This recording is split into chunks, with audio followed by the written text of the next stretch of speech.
Amy was reticent to go camping in the mountains. She didn't like nature, but she was ready to do it for her boyfriend. She wanted him to think that she was an adventurous woman. She knew it was getting harder and harder to pretend to be someone she wasn't, but well, she guessed that it was worth it. After a few hours, she was ready to quit.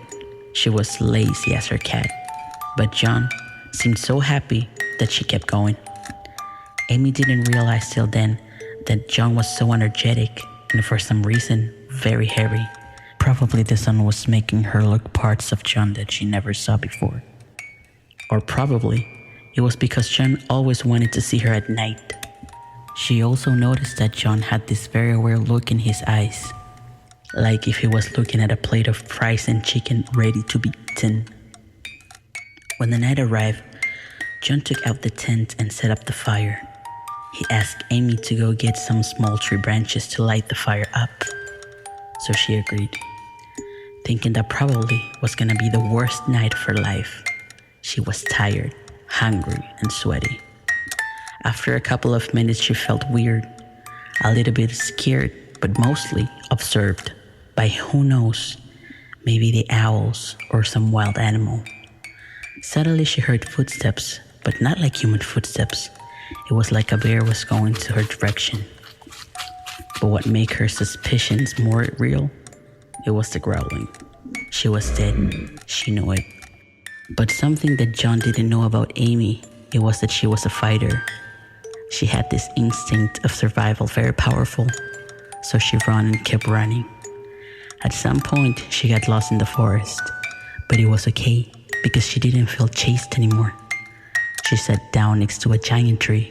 She held herself to that tree so tight that she felt something in the tree.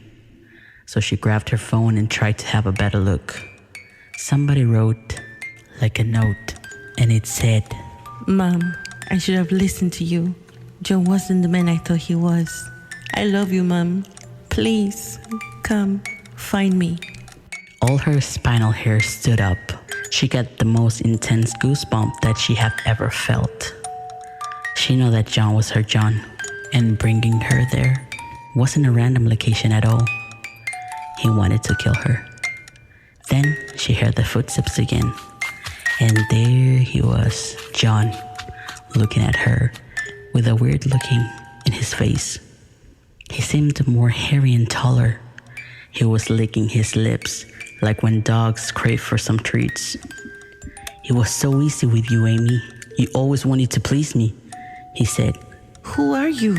She said, "Somebody that you wish never met."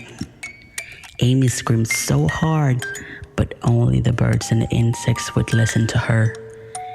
And even when she fought back, it wasn't enough to stay alive. Until this day, you still can see flyers about Amy's disappearance, and you can still see Jhon getting new girls, ready to please the devil.